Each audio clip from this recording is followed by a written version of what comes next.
crentes já chegaram por aqui hoje? Quem é crente aí, dá um sinalzinho de crente. Aleluia. Tem uma meia dúzia, né? Glória a Deus. Eu gostaria de devolver essa caneta para alguém que eu peguei emprestada, não sei quem foi. Irmã Daniela, parece? Ela foi embora? Daniela? Perdeu a beça.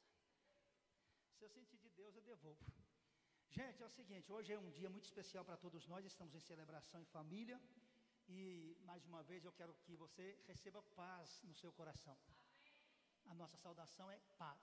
Jesus diz, quando entrares numa casa, né, pastor Éder? É para cumprimentá-la e desejando paz. Se houver alguém digno de paz naquela casa, a paz permanecerá lá. Se não houver ninguém digno, a paz retornará para quem a desejou. Então te desejo toda sorte de paz. Diga para alguém do teu lado, se depender de mim. Não, melhora esse negócio aí, gente. Fala aí, se depender de mim, tu vai viver em paz. Amém? Toma os seus lugares, fazendo um favor. Deus abençoe a família do pastor Eberson, pastora Sara. A família está crescendo, até o Pedro, está aqui o Pedro. Esse Pedro não afunda não, gente.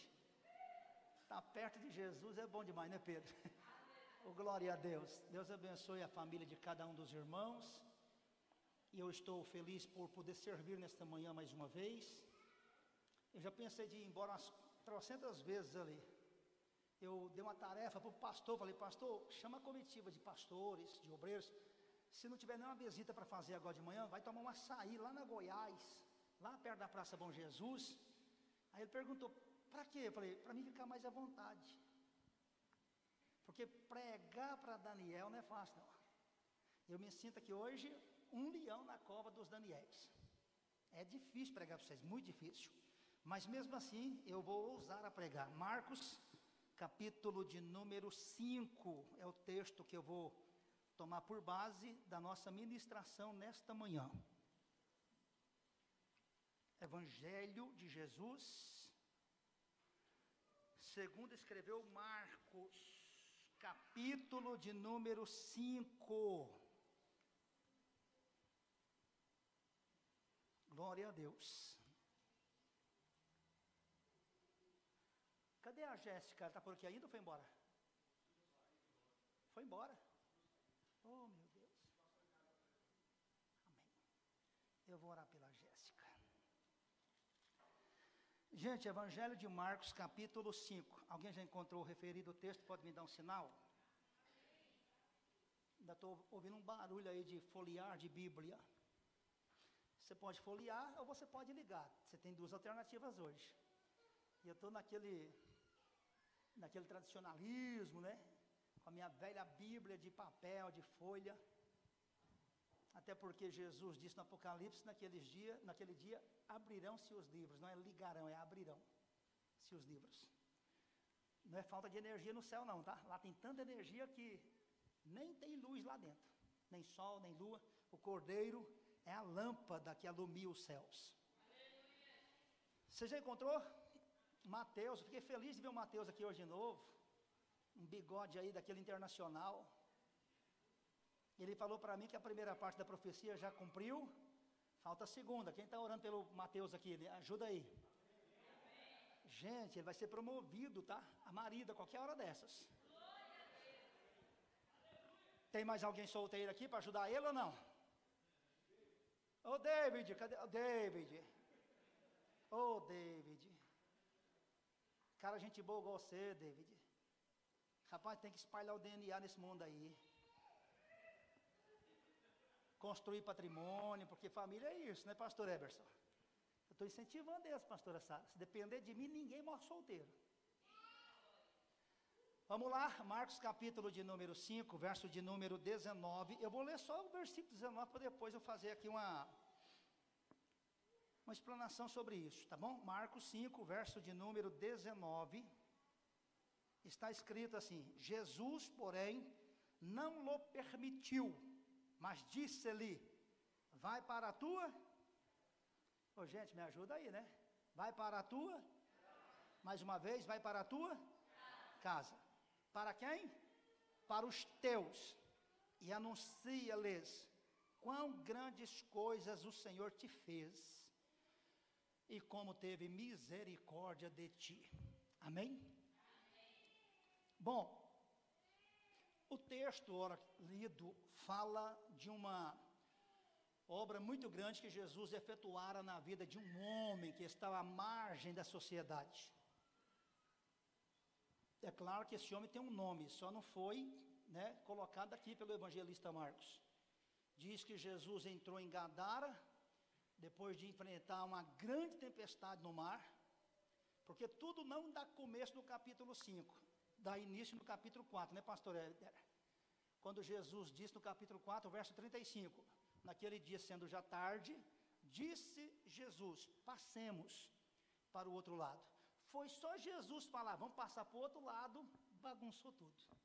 Estava tudo em paz. Mas quando Jesus disse, vamos passar para o outro lado, aí o irmão levantou um temporal no meio do mar, que você não faz ideia, Jesus com 12 discípulos dentro de um barco, e diz o texto que o barco quase que enchia de água, pastor Éder, quase. Por que não encheu? Porque já estava cheio. Jesus não é a água da vida? Então Jesus é o suficiente, então estava tudo cheinho, não tinha espaço para as águas de fora, já estava completo com a água de dentro. Isso é maravilhoso para a nossa vida. E alguém pensando, não, vamos morrer aqui afogado. Jesus diz, vai não, porque quem deu a ordem de a travessia, tem poder suficiente para garantir a chegada do outro lado. E sendo assim, aquela madrugada tão tensa, sinistra, pensa no escuridão, diz o evangelista que a noite estava escura. Isso nos dá a indicação de que a lua não estava lá no céu naquele dia. Estava, mas estava cumprindo um fuso horário lá no Japão talvez, A noite estava escura, então a noite estava desgovernada literalmente, porque Deus, quando criar o mundo, Ele estabeleceu alguns princípios no livro do Gênesis, capítulo 1. Ele disse que criou 2 grandes luminares, um para iluminar o dia e o outro para governar a noite. Um para governar o dia e outro para governar a noite. O sol para governar o dia e a lua para governar a noite. Sendo assim, o evangelista Marcos traz para nós a informação que a noite era escura, então estava desgovernada, porque a lua não estava lá no seu lugar. E de repente, esses homens remando, a qualquer preço, a qualquer custo, porque eles iam perecer fatalmente, é claro, se Jesus não tivesse afirmado que chegaria do outro lado. E o que mais me admira é que quando Jesus fala, Mateus, é igual você disse, ele já fez a primeira parte. Atravessar é a ordem, vamos embora atravessar. Mas no capítulo 5, verso 1 de Marcos, diz que, e tendo chegado do outro lado, já cumpriu a segunda parte. E foi só Jesus chegar do outro lado, o inferno acordou. O texto de Marcos capítulo 5, verso 1 até o verso 20, vai trazer para nós algumas considerações. Jesus desce do barco e um homem sai do sepulcro. Pensa num homem que eu acho que o Fred e o Jason perderia para ele um filme de terror. Porque ele andava nu, de dia, de noite clamando pelos montes, ferindo-se com pedras. O cara era anormal. E quando este viu a Jesus, prostrou-se em terra na presença de Jesus e perguntou, o que tu vieste fazer aqui? Vieste nos destruir? Irmão, imagina para que Jesus atravessou aquele temporal a noite inteira, pastor Éder? Não foi de graça. O apóstolo João, que andou com Jesus, em uma das 3 epístolas de João, perto do Apocalipse, João diz que para isto se manifestou o Filho de Deus, para desfazer as obras do diabo. O diabo estava aterrorizando Gadara, através desse homem. Algumas versões dizem que o caminho por onde esse homem passava estava literalmente bloqueado. Ninguém passava pelo mesmo caminho aonde esse homem estava. Aí Jesus chega e fala, eu vou desbloquear o caminho, eu vou destravar o curso da vida, e esse caminho vai ficar livre para os transeuntes irem e voltarem quando bem se sentirem à vontade. Quando Jesus desce desse barco e encontra com esse homem endemoniado, esse homem vem prostrado diante de Jesus, e o Marcos dá para nós algumas conotações que eu queria que você entrasse comigo nesse texto. Vai falar o que os homens estavam fazendo com este homem. Os homens estavam fazendo com esse homem. Estava simplesmente jogando ele para a margem da sociedade. desprezo total, e pior do que isso, os homens estavam amarrando esse homem, porque a Bíblia diz que por muitas das vezes ele foi preso, com algemas, com amarras, e ele despedaçou assim, parecendo um incrível Hulk. Segundo, Marcos vai dar informação para nós, o que é que os demônios fazem por um homem? Oprime, escraviza, destrói, levando esse homem a viver fora, literalmente, de um contexto familiar. Um homem que tinha família, muito provavelmente ele deve ter tido pai, mãe, esposa, filhos. São detalhes que a Bíblia não menciona, mas por falar de família, eu me sinto obrigado a falar sobre isso. E ele estava literalmente fora do contexto familiar. Por quê? Porque o diabo tirou ele do seu convívio familiar. Aí Jesus vem, quando aparece para ele, simplesmente dá uma ordem para os demônios. Espírito imundo, sai desse homem. E os demônios saem. Marcos dá para nós uma informação, porque está escrevendo aos Romanos e fala muito de números. Fala que era uma legião. Tem gente que prega dizendo que era 2.000 demônios. Não tem nada a ver com isso, tem, pastor Éder? Diz que o nome do demônio era uma legião. Legião para os romanos era de 6.000 a 11.000 soldados que compunha uma legião romana. Então você imagina comigo quantos capeta para perturbar esse cara. Um demônio só já faz proeza, imagina uma legião. Daí você percebe comigo por que ele está vivendo fora do contexto de família e de sociedade. Como eu falei, os homens prendem os homens. Satanás oprime os homens. E Jesus, pastor? Jesus salva os homens. Jesus liberta os homens. Jesus transforma os homens. Jesus dá equilíbrio para os homens. Eu amo Jesus, porque Ele fez isso acontecer na minha vida. Eu sou testemunha ocular do que eu estou pregando aqui hoje. Aí você percebe então que depois de ter acontecido tudo isso, esse camarada agora é visto para a sociedade ou pela sociedade como uma pessoa já equilibrada e normal, porque o verso de número 17, deixa eu só conferir aqui para não falar nada errado, verso 17, a sociedade vendo os acontecimentos todinho que Jesus fizera na vida desse homem, ao invés de se alegrar com Jesus e com o homem que está liberto, pastor Éder, começa a pedir para que Jesus vá embora das terras deles. Ô gente, é muita ingratidão, não é não? Um homem que só fazia desgraceira em Gadara. Era o filme do terror do Fred e do Jason misturado nesse homem. E agora, ao invés da sociedade de Gadara falar, ô Jesus, que bom que o Senhor veio aqui, nos nossos termos, nas nossas terras. Olha, o Senhor veio aqui fazer uma grande obra. Que bom, e até é bom que o Senhor fique com a gente. Porque se você olhar para o capítulo 5, o capítulo 6 e o capítulo 7 de Marcos, que é uma sequência de libertações que Jesus está operando em Gadara, nos territórios de Gadara, você percebe que não era só um que estava endemoniado.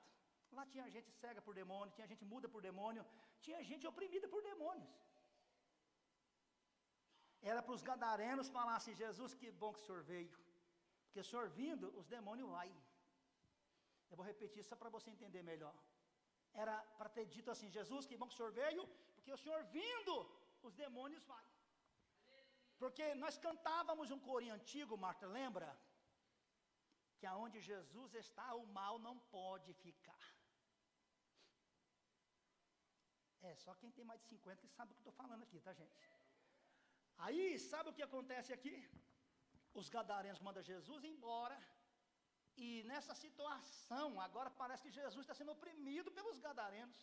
Os demônios oprimiam um gadareno, e agora os gadarenos estão oprimindo Jesus. Sai daqui! Conforme Jesus disse para os demônios, sai desse homem, agora os gadarenos estão dizendo para Jesus, sai daqui. Isso é tenso demais. Mandar Jesus embora é abrir espaço para o demônio continuar operando o que ele quer. Aí de repente Jesus, sendo muito cavalheiro, muito nobre, muito elegante, tá bom, se vocês não querem que eu fique aqui, então fui. E foi embora.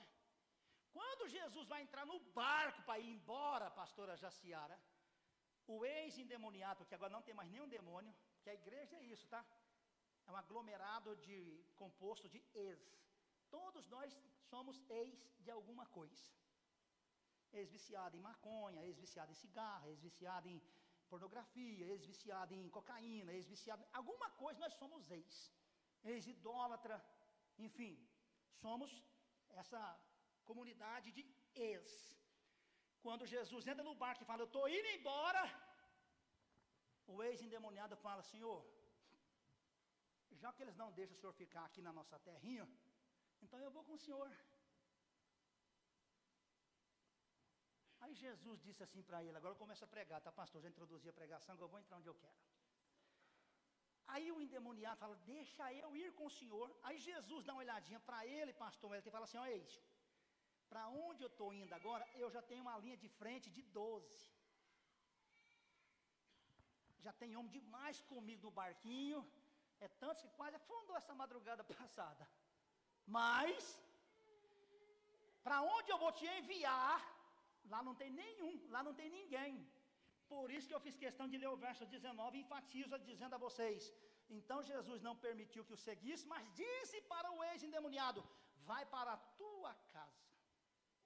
Olha, não é pastoreando a casa, cuidando da casa? Esse homem tinha casa, tinha família, tinha lar.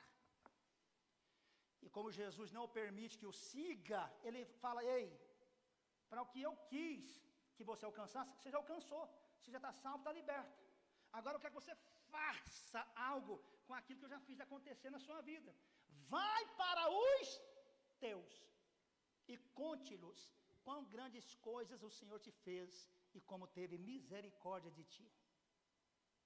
E a Bíblia diz assim, olha, e tendo ido ele, foi pregar em Decápolis, que é um conjunto de 10 cidades gregas.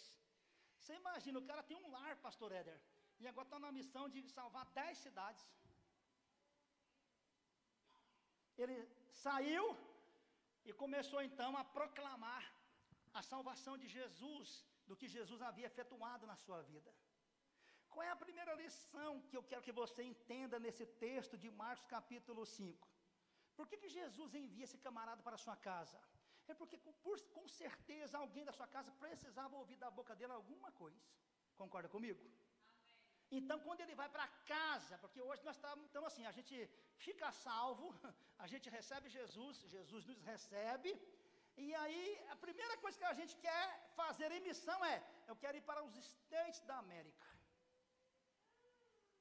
Eu não entendo, a minha geração, parece que só tem Estados Unidos para pregar, não tem nada contra os Estados Unidos, lá já tem o Trump, já está bom. Então você escute bem, ninguém fala, eu quero ir para a África do Norte. Não. Eu quero ir para esses países do Oriente Médio, para a Ásia. Não vai, eles querem ir para os Estados Unidos. Esse cara aqui, eu não sei, quando ele fala, eu quero seguir o Senhor, era bem mais viável, era mais gostoso, era mais significativo para ele. Aí Jesus põe na vida dele uma missão. Não, eu não quero que você venha comigo, até porque eu já tenho 12 comigo nessa linha de frente. Eu quero que você vá para a tua casa e conta para eles quão grandes coisas o Senhor te fez. Gente, essa palavra, quão grandes coisas o Senhor te fez, escute, o Evangelho não é sobre o que eu estou fazendo, é sobre o que Jesus já fez. E o que Jesus está fazendo em nós nesta manhã de hoje. Lucas capítulo 1, verso 49, a nossa querida irmã Virgem Maria disse assim, olha, grandes coisas me tem feito o Todo-Poderoso. Você percebe, não é o que eu estou fazendo, é o que Deus fez. O Salmo 126, o verso 3 diz, grandes coisas fez o Senhor por nós, e por isso nós estamos alegres. Percebe? Não é sobre o que eu e você fazemos, é sobre o que Jesus faz, é sobre o que Jesus já fez em nós, e agora fará através de nós, porque o processo é assim, sabe? Primeiro Deus faz em nós, e depois Deus faz através de nós. Ele poderia fazer tudo muito bem sozinho, eu até acredito que ficaria bem mais perfeito, se a gente não incomodasse. Concorda comigo? Alguém um dia desse falou para mim, um pastor, nobre pastor amigo meu, pastor Carlinhos, por que Deus usa a gente? Ele até considerou que nós somos um prego. Ele falou, por que Deus usa esse prego torto? E eu falei, porque Deus não tem um prego certo. Acho que a resposta foi à altura, não foi? Então não tem nenhum prego certo e vai usar os tortos. Quem aqui é tortinho comigo? Levanta a mão assim, bem-aventurados os tortos nesta manhã. pastor, eu nasci na igreja evangélica. Vai te converter. E daí se você nasceu na igreja evangélica, você não sabe que você tem a natureza caída, adâmica, você precisa regenerar a sua vida. E depois que você se regenera em Jesus, você tem uma missão, vai para a tua casa, não vai para os Estados Unidos, não precisa ir para outro lugar. Se Deus tiver para você essa chamada, que vá. Mas se não tiver, pelo menos cuide da sua casa. Pastoreie a tua casa, você tem família? Quem tem família aqui? Ninguém aqui veio de bebê de proveta ou produto de laboratório. Nós temos uma família. Tem que cuidar dessa família. E às vezes sobrecarrega na vida de quem? Do pastor. O pastor é obrigado a cuidar de todas as famílias. Amém. Ele está novo, está começando a branquear a barba agora. Amém. Tem muita lenha para queimar, vai embora. Toma conta da sua família. Mas diga para alguém do teu lado, quem deve cuidar da sua família é você. Agora ninguém dá glória a Deus. Ó. Quando eu falei do pastor, você viu? Vou repetir. Quem deve cuidar da sua família não é o pastor. Aponta esse dedão profeta aí. Profeta, não parece? Ó? Fala, é você que cuida da sua família. A pastora Jaciara leu, 1 Timóteo 3, né? Que quem não cuida da sua família não pode nem cuidar de igreja. E eu vou mais além, primeira carta de Paulo a Timóteo, capítulo 5, versículo 8. Se alguém não cuida da sua família, e principalmente dos seus parentes, negou a fé, e é pior do que infiel. Preste atenção, porque Paulo está dizendo, quem não cuida da família, é uma alta negação da fé. A gente está preocupado em cuidar de igreja, cuidar de família, de terceiros, e as nossas famílias? Fica à mercê de quem? Tem que cuidar da família. E isso não é tarefa só do pastor ou dos pastores, é tarefa do sacerdote da casa. Quem é o sacerdote? Esse varão bonito aí do seu lado, que Deus meteu um azeite na cabeça dele e falou assim, ó, ei, cuida da sua casa. E aí tem muitas incumbências para a gente, porque, segundo o que diz a Bíblia Sagrada em Provérbios 22:6, os pais devem ensinar a criança no caminho que deve andar, para que quando ela ficar velha, nunca desvie dos caminhos do Senhor. Deuteronômio 6, verso 6 até o 8, ouve, ó Israel, o Senhor é Deus. E isso você vai falar com seus filhos, estando em casa, assentado, levantando, pelo caminho da vida, amanhecendo e anoitecendo. E se for pouco, compra umas pulseiras lá, o Senhor é meu pastor e nada me faltará, e põe nos braços dele, está escrito, está nos seus braços. Se é pouco, põe um versículo na saída da casa lá, assim, ó, aquele que habita no esconderijo do Altíssimo, a sombra do Onipotente descansará.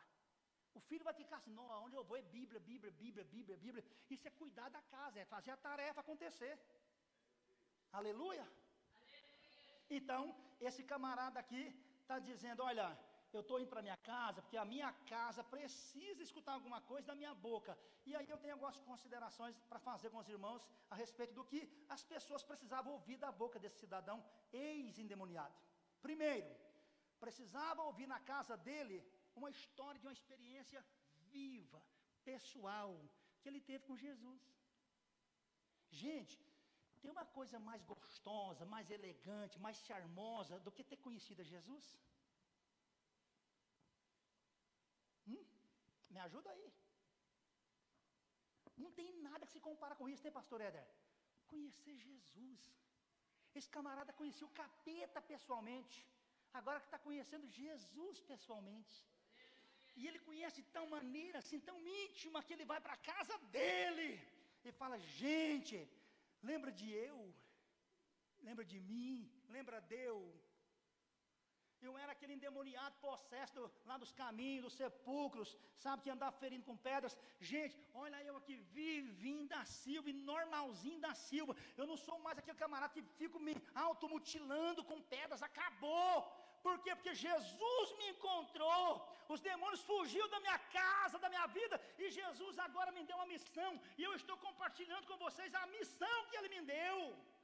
O que é? De falar para vocês que eu fui salvo, eu fui liberto por Jesus, o Nazareno. Oh glória! Você precisa falar isso para sua família. Qual é o testemunho pessoal que você dá para sua casa todos os dias? Porque muito mais que pensar em ganhar tantas outras famílias, eu estou preocupado em ganhar a minha família. Lá em casa eu sou o único pastor por enquanto. Já tem alguns na lista aí, sabe, na fila da espera, para entrar na sala, na antessala da morte. Né, pastor? O senhor gosta que eu falei para o senhor um dia que o senhor é a ovelha do sacrifício aqui na igreja, você lembra? A ovelha do sacrifício é o pastor. Eu, lá em casa, ninguém era pastor, ninguém. Você sabe o que é ninguém? Ninguém. Aí Deus achou esse roceiro, matuto, e falou, vou te enviar para a missão. Eu pensei, vou para os Estados Unidos. Aí Deus diz, não, você vai para sua casa. Eu falei, mas meu pai já me expulsou de casa. Só pelo fato de eu virar crente, vai para tua casa. Fiquei na minha casa. Com 30 dias depois de estar lá em casa, lá, papai falou para mim, e aí, tá achando bom ser crente? Falei, uma maravilha. Eu não queria contar para os pormenores. Uma maravilha, com 18 anos de idade. Aí o pai falou para mim assim, depois de 30 dias, que ficou sem conversar comigo, porque eu converti a Jesus no dia 30 de setembro do ano de 90. Estou lúcido. Estou lembrando dessas datas. Papai falou, hoje você espera que eu vou na igreja com você. E você acredita que o velho foi? Foi com 2 maços de cigarro no bolso, um pedacinho de fumo assim, enrolado na gibeira de trás, um isqueiro daquele que era de tirar a tampa de gasolina e riscava assim, ó. Quem lembra dessas bingas aí? Nem isqueiro, é binga. E foi, pastor Jaciara, sentou no meio da igreja, acontece que 300 vezes, é só para você entender. Naquele culto eu pensei, vai dar ruim aqui, meu pai está com 38 na cintura, ele vai dar tiro nesse pastor. Meu pai levantou umas 3 ou 4 vezes, eu fui lá, pus a mão no ombro dele e falei, pai, o senhor quer tomar uma aguinha?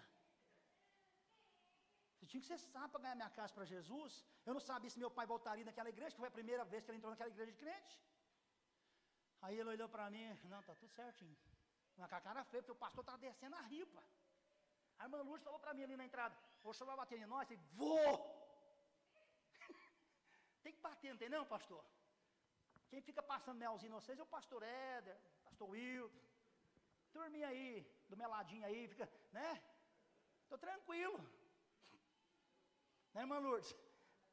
Ainda faz assim ainda curte o que eu falo, é mais doido do que eu. Meu pai estava no culto, quando acabou, o pastor fez um apelo. Naquele tempo era homem de cá e mulher de cá e a faixa de Gaza no meio. Alguém aqui é desse tempo, os que estão rindo aí sabem do que eu estou falando. Ninguém sentava junto, mulher com homem e homem com... Era separadinho. Não tinha esse negócio de salinha de criança, não tinha não. Não tinha. Era aquela mistureba todinha no culto, porém, homens de cá e mulher de cá. Quando o pastor fez um apelo, meu pai olhou para minha mãe, mineiro como meu pai era, olhou para minha mãe. A minha mãe respondeu para ele com esse tom de voz. Você acredita naquele dia? Oh, glória. Eu alcancei minha casa para Jesus. Foram 30 dias de jejum, de oração, sem saber para onde eu ia, porque eu fui expulso de casa, porque eu fui para o Evangelho de Jesus. E meu pai converteu. Todas as vezes que eu falo, Pedro, eu emociono, porque não tem ninguém que pode salvar um homem, só Jesus. E meu pai era ruim, bruto. E aí meu pai entregou a vida para Jesus e falou para mim no caminho de volta para casa, meu filho, e agora? Eu estou fumando, estou bebendo, eu tenho um monte de problemas. Falei, pai, não esquenta a cabeça. O importante é que Jesus agora está voltando para casa com o Senhor. E ele chegou em casa, pastor Éder, 10 horas da noite, e juntou tudo que ele tinha de trem do capeta, sabe? Cigarro, fumo, cachaça, 29, 51, vodka, montila. Perguntou para mim, você podia enterrar esse negócio para mim? Eu falei, demorou. Eu furei um buraco no lado de baixo do chiqueiro, lá na roça. Que eu falei, não vai querer arrancar um troço desse no meio do estrumo de porco. Enterrei, você dá nem ideia de tirar, não vai aguentar a carniça. Furei um buraco de 1 metro, 10 horas da noite. Enterrei tudo, cachaça, cigarro, fumo, palha de pito que ele andava carregando no bolso para fazer pito. Que com quimba ele acendia o outro cigarro, fumava desde os 7 anos até 47. Eu cheguei em casa, peguei um enxadão e cavei lá debaixo do chiqueiro e entupi tudo, pastor. E sem saber do que ia pregar aqui hoje, essa manhã. Não estava nem pensando o que seria de mim depois de 36 anos pensar numa mensagem dessa. Porque essa mensagem também fala de porco, você percebeu isso? E você quer saber o quanto o diabo é opressor e é terrível? Os próprios porcos, Mateus, falou, prefiro suicidar do que foi endemoniado. O texto diz que os porcos pulou no rio, lá no mar, e morreu afogado. Você vê, o tanto capeta é ruim, nem porco que é capeta. Enterrei os treinos do meu pai lá, e eu pensei, agora vai dar aquela fessura do meu pai, lembra? Depois de uns 2, 3 dias sem fumar, sem beber, meu pai bebia e fumava, igual um saci pererê. No outro dia levantou, deu uma água na boca, eu fiquei caladinho, mudei de assunto, fui falar para ele, pai, o senhor fica firme com Jesus, agora tudo é novo aqui em casa. Pai, nós vamos ter paz aqui nessa casa a partir de hoje, todo mundo. O senhor converteu, eu converti minha mãe, meus irmãos, está tudo certinho. E no dia 28 de abril do ano corrente 91, fomos para o Rio João Leite, em Goiânia. Naquele batismo, Pedro batizou 969 pessoas comigo. Você sabe quem estava na fila entre os 969? Meu pai e minha família. E eu. Voltamos para casa, gente, o céu tinha aberto sobre a nossa casa. Pastora Sara, você não faz ideia o que é viver o céu dentro de casa. Há poucos meses atrás, se perguntasse para mim, Carlitos, onde é o inferno? Eu diria, sem titubear, o inferno é lá em casa. Ninguém tinha paz. Literalmente ninguém tinha paz. Mas depois de batizado, depois de, sabe, unir-se com a igreja de Jesus, alguém perguntava, onde fica o céu? Eu falava, lá em casa. Você não sabe o que é viver uma vida com Jesus em casa. Isso foi maravilhoso. Eu falei, há 3 anos e 4 meses atrás, eu sepultei meu pai, eu fiz o velório do meu pai, enterrei ele. Com gratidão no coração, que é o segundo ponto da minha pregação. Por que esse camarada tinha que voltar para casa? Primeiro, para falar da experiência pessoal que ele teve com Jesus. Segundo, é que ele tinha que demonstrar gratidão no que Deus fizera por ele. Eu enterrei meu pai com tanta gratidão. A minha esposa sabe, eu não chorei no velório, chorei de alegria. Aleluia. 76 anos, meu velho morreu. Você lembra, eu preguei 3 quarta-feiras sobre Hebreus, que diz, sacrifício e louvor. Foram 3 quartas-feiras que eu estava todo demolido por dentro. Mas eu vim aqui com gratidão, pastor Éder. E disse, irmãos, meu pai foi. Eu disse para ele antes dele morrer, poucos dias antes dele morrer, pai, se o senhor for primeiro do que eu, avisa que eu também chego lá. Aleluia. Porque tem gente que não tem certeza da sua salvação, eu tenho. Enfim, esse homem voltou para casa, porque primeiro ele tinha que contar da experiência pessoal que ele teve com Jesus. Segundo, era uma história de gratidão que aquele povo precisava ouvir da boca dele. É eu chegar em Gadara, em Decápolis, em 10 cidades, e falar, gente, eu não posso deixar de falar para vocês o que Deus fez na minha vida. Eu era oprimido, eu era destituído da casa, eu era um andarilho, eu era uma pessoa que eu auto me mutilava, eu não tinha amor próprio, eu não tinha paz com Deus, nem comigo, nem com as pessoas. Gente, eu era oprimido e vivia de cadeia em cadeia. Olha quantas cadeias eu quebrei. Quantas e tantas quantas. E eu estou dando um relato para vocês que agora eu estou grato a Deus. Porque agora eu não sou mais aquela pessoa violenta, agora eu tenho Jesus dentro de mim. O que mais me toca em Marcos capítulo 5, acho que é o verso 21, está escrito aqui, deixa eu ver aqui se é o verso 21 mesmo, aonde disse, quando foi ver o ex-endemoniado, como é que achou ele? Deixa eu ver aqui.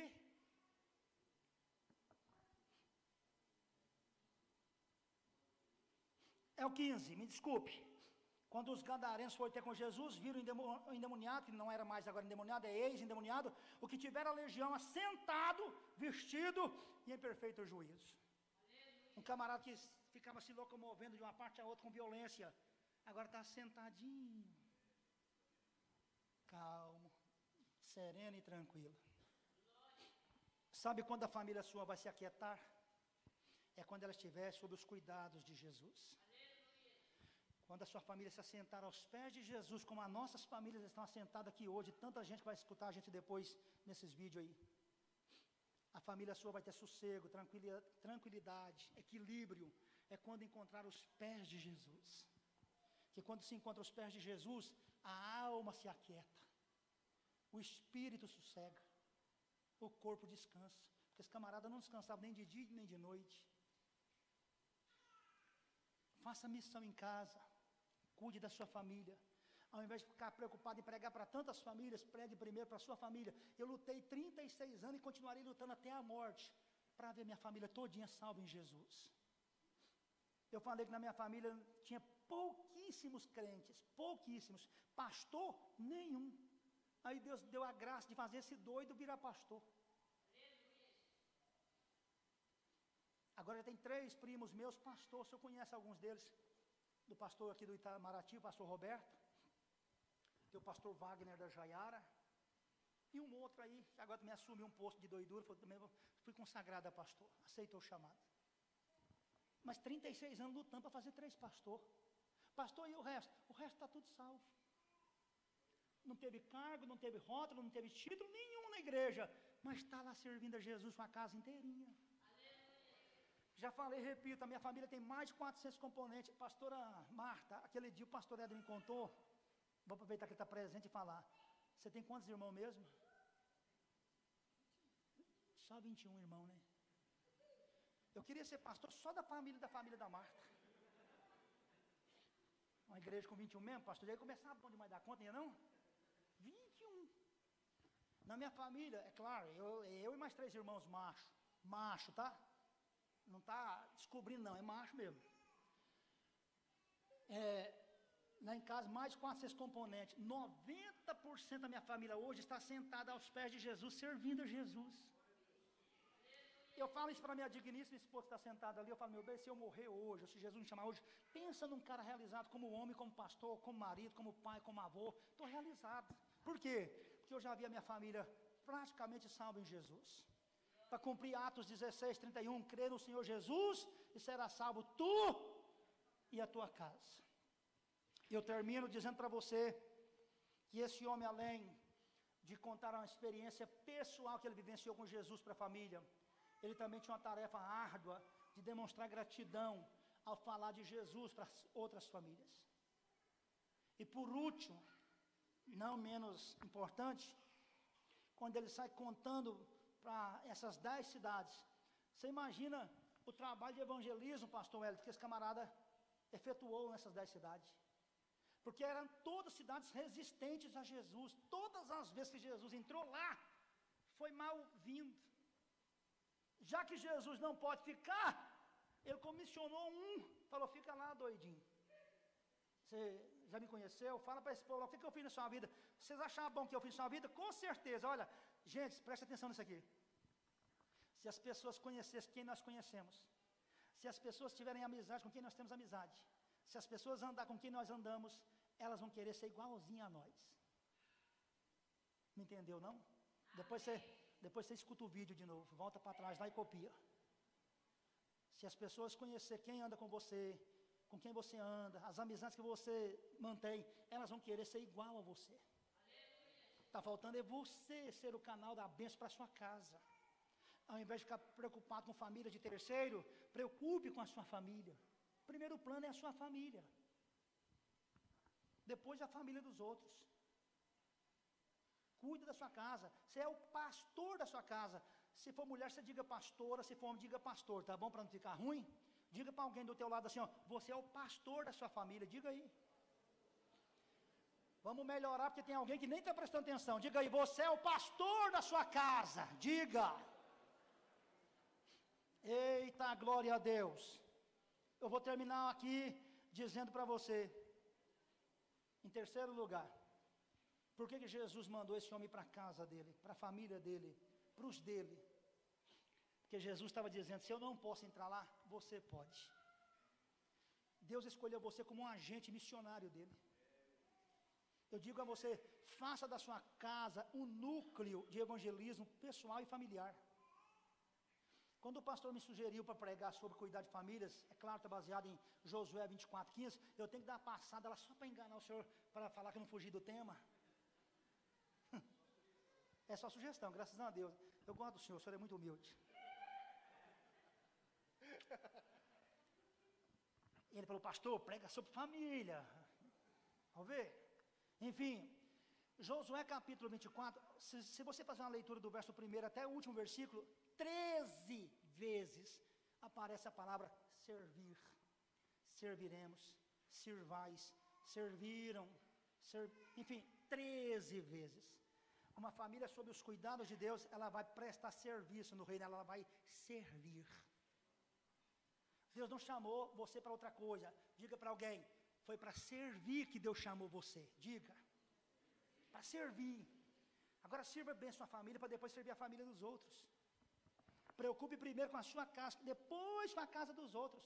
Hoje nós estamos preocupados demais com a família dos outros, esquecendo da nossa. Concorda comigo?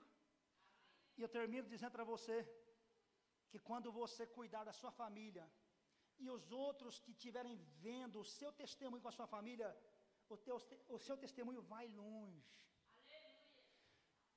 Pastor Éder, a gente tem que ser curioso quando a gente vai pregar, não é? Eu fiz questão de ler o texto do capítulo 4 de Marcos, capítulo 5, capítulo 6 e o capítulo 7. Você acredita que no capítulo 7, pastora Sara, Jesus voltou lá em Gadara, estava todo mundo crente?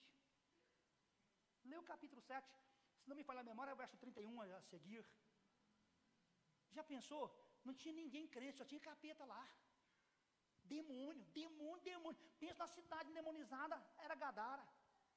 Aquelas 10 cidades lá, capeta mandava um pedaço, era um domínio do Satanás.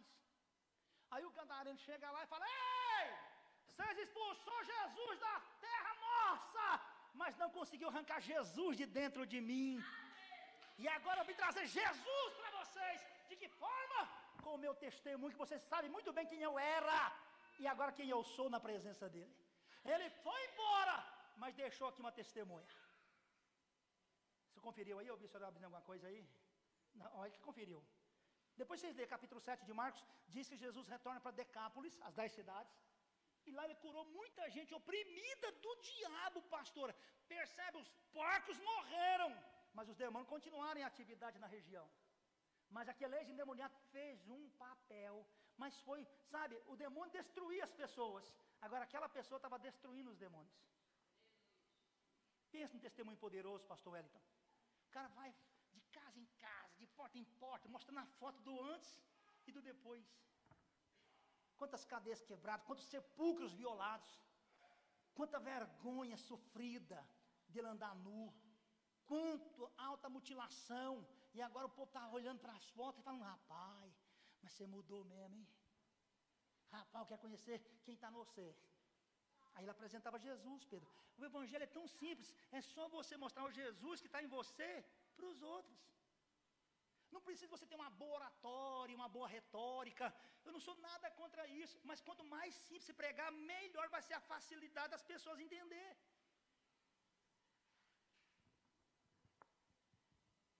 Esse camarada agora tem um testemunho tão poderoso que as outras famílias falaram: gente, nós queremos copiar o modelo da família do ex-endemoniado do Gadareno.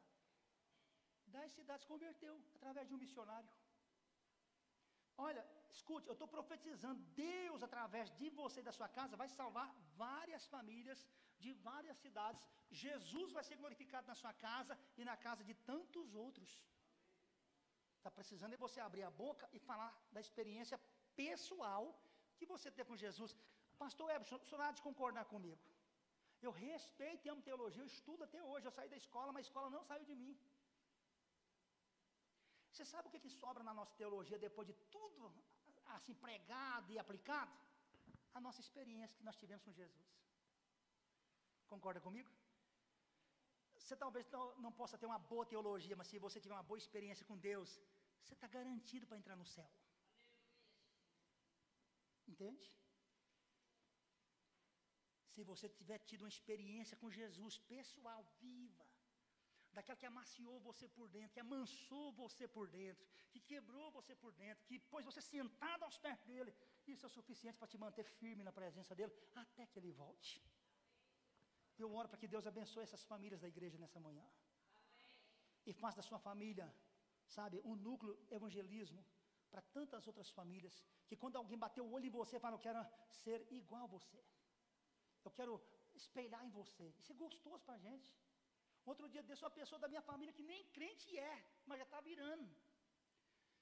Não gostava de você, pastor Carlício, mas não sei o que está acontecendo ultimamente, estou te admirando tanto. Deu vontade de dar um ungido no pé do ouvido dele. Eu quero que Deus abençoe e alcance a sua família. Fica de pé comigo em nome de Jesus. Se eu fosse pregar sobre Josué 24:15, pastor, eu diria pelo menos 4 pontos na mensagem. Que a decisão da escolha, como Josué disse, eu e a minha casa serviremos ao Senhor. A decisão tem que ser consciente. Segundo, a decisão tem que ser permanente. Terceiro, tem que ser restauradora. Você precisa dessas coisas na sua vida todos os dias. Eu tenho que ter uma vida com Jesus consciente. Segundo, permanente. Terceiro, tem que ser restauradora. Restaurou sua vida, vai restaurar tantas quantas forem necessárias. Josué disse, olha, o povo serviu os deuses dos nossos pais. Citou Abraão, lá no capítulo 24, verso 1 e 2. Da além do Jordão serviram os nossos pais os deuses da idolatria. Daquém do Jordão que para cá, também temos idolatria no meio do povo de Deus. Mas Josué diz, mas vem cá, gente. Vocês podem escolher quem vocês quiserem, porém eu e a minha casa serviremos ao Senhor. Aleluia. Isso é gostoso demais, não? Diga para alguém do teu lado, a decisão é tua.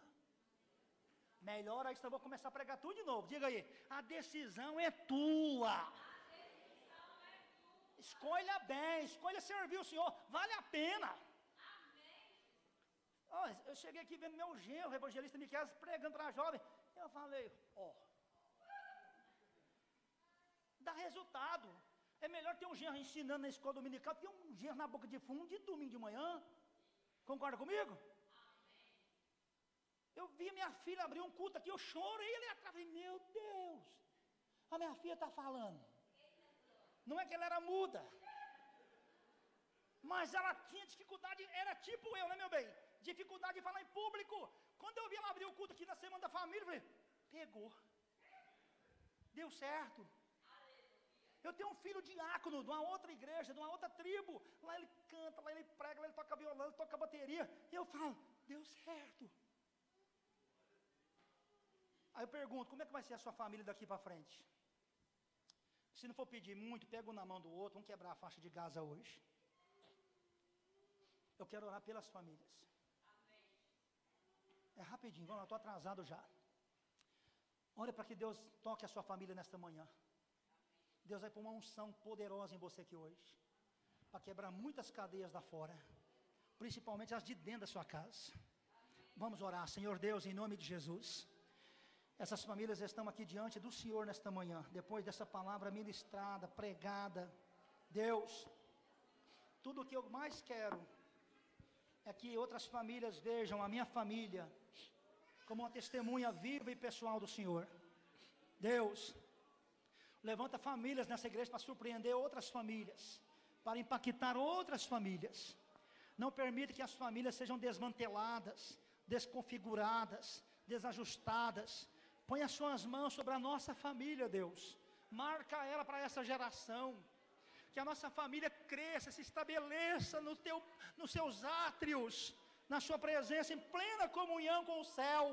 Meu Deus, que esta família tenha paz dentro do seu lar, que esta família mantenha o equilíbrio emocional lá dentro, que esta família, meu Pai, deixe de ser um campo de batalhas, para viver, meu Deus, um campo de paz. Meu Deus, em nome de Jesus, que essas famílias sejam arrancadas das garras do inimigo nosso. Deus, que demônios sejam envergonhados e totalmente expulsos de dentro das nossas famílias. Meu Pai, que a nossa família seja vista, oh meu Deus, como alguém que foi levantado para ser agente do Senhor nessa terra, para te representar bem, meu Deus.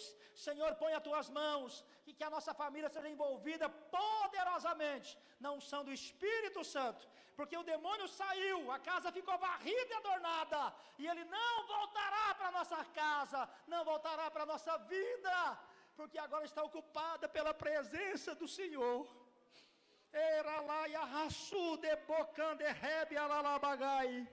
Oh, Espírito Santo, ocupa esse espaço nessa casa. Tira o espírito de violência, tira o espírito de bebedeira, de prostituição, de adultério, de drogas, de idolatria. Tira, Senhor.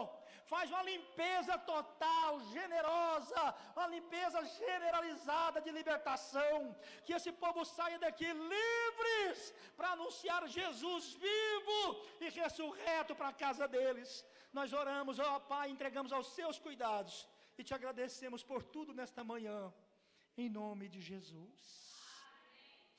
Deus abençoe sua casa. Deus abençoe, pastor.